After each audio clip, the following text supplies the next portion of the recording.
Busy Media interviewing Jim Butcher, who is author of the Dresden Files. Nope, I'm Jim Butcher. I'll be interviewing.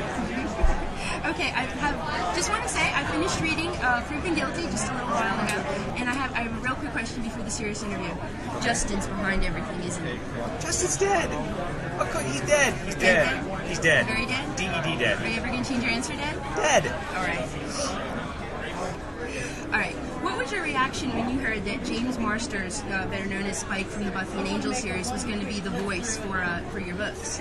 When I first heard that they confirmed it, I was on the phone and I pretty much jumped up and down and said, "Yay!" I did a Snoopy dance, and then learned later that at my age you really ought to stretch out before you do a Snoopy dance. Do you like the way he's doing the voices and giving different personalities? Oh yeah. He reads it well. I really enjoyed it.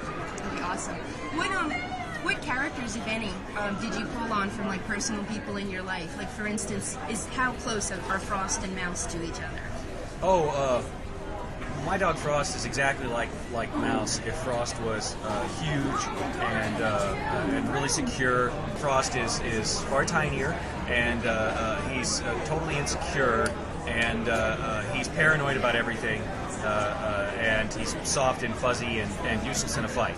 But other than that, he and Mouse. Exactly the same? Same thing. All right. Oh, yeah. How do you flesh out a story? What's your writing process? Normally I know where I want...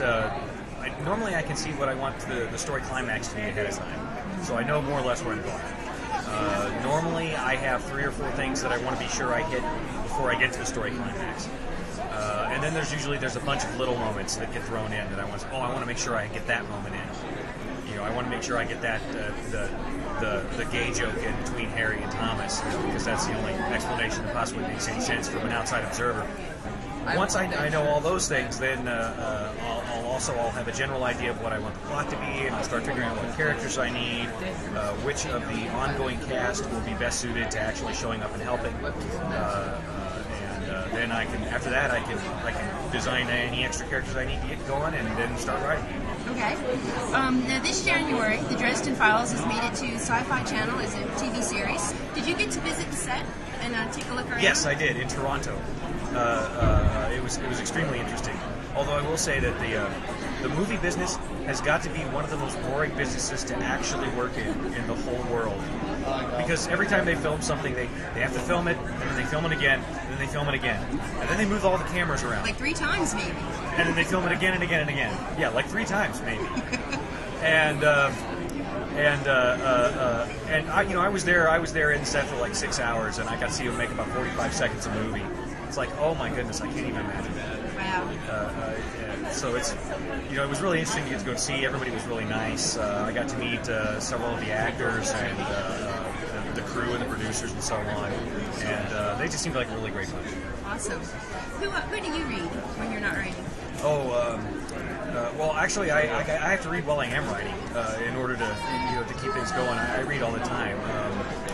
Robert B. Parker is one of my favorite authors. I really love Glenn Cook's writing. Lois Bujold. I still go back to the classics. I go back and read Tolkien and the David Eddings Belgariad. I go back and read Chronicles of Narnia and Lloyd Alexander's Prydain books. I still go back to those. I've loved a lot of the military SF that's out these days. John Ringo, Dan Weber, E.E. Knight. I've had a good time reading all those authors, and I keep looking for new authors as well. It's always great to find somebody. Naomi Novik's Temeraire series, for example, is totally wonderful. I've really enjoyed those. What do you hope your readers take away from your books? Well, I should probably have loftier goals. I should probably be striving for the betterment of the human condition, but mostly I want them to get done reading the book and go, "That was great. Where's the next one?" I want people to read my stuff and have a good time reading. I want them, when they get to the end of the book, I want them to be able to go, "Wow, that was a really fun ride." That was. I want folks to be able to escape into my fantasy world and to play the little movie in their head while they're reading and have a good time with it. And that's pretty much what I'm looking for. I mean, I know I'm writing popcorn, but I'm trying to write the best popcorn that there is. Awesome. So. I read them. Honestly, when your books come out, if it came out at the same time as Harry Potter, I would automatically go to your book first. I think think your books are just a bigger world. It's a richer world for me. Are you kidding? I seriously relate to the characters. I'd buy Harry Potter. No, not me. Seriously, I'm not just saying it. I just, honest to God, truth. Where do you see your writing going in the future? Like, are there more Harry books coming out? Are you going to finish up with the fantasy series? If they let me, I'll write about 20 books in the Dresden Files, and then finish the whole thing off with a big old apocalyptic trilogy. Who doesn't love apocalyptic trilogies? And I've got another 3 books in my fantasy series that I'm doing right now. I've got a science fiction series that I'm itching to write. I'm still developing enough personal management skill to be able to do 3 books a year. Hopefully one day I'll be able to do that. Right now, it isn't working. But I've also got a number of fantasy series. I've got a great big epic fantasy series I want to write one day when I feel I'm a good enough writer to do it. So hopefully I can write a truly epic series. The Dresden Files started off as a class project, and now it's this huge thing. It's my main success, and I kind of stumbled over it by accident almost. So I've just been a little bit lucky and worked pretty hard. Hopefully I'll just continue to work as hard as I can and maybe get a little bit lucky and keep going in the future. Okay. Which character do you think in the Dresden series is the hardest one for you to write? Like, who's the hardest mind to get in and out of? Ooh, good question. The hardest to get into is almost always Murphy.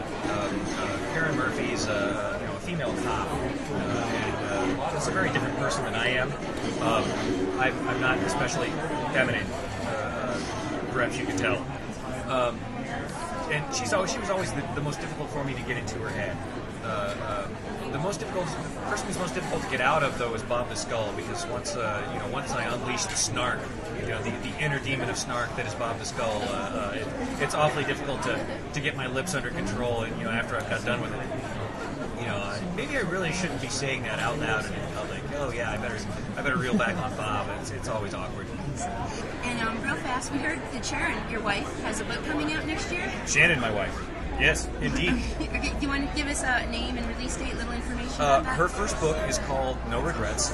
It'll be out in February. It is a romantic suspense book concerning a brilliant woman who's being pursued by terrorists because she's the only one smart enough to unlock this information they need, and a Delta Forces operative who is trying to protect her. I really think she's going to be bigger in romance than I am in fantasy. She's a brilliant woman and a very talented writer. Excellent. And last question, just for fun: does Harry dress left or right? Oh, it depends. Before or after his left hand got horribly burned. Since then, right. Okay. Well, thank you so much for your time and the questions. And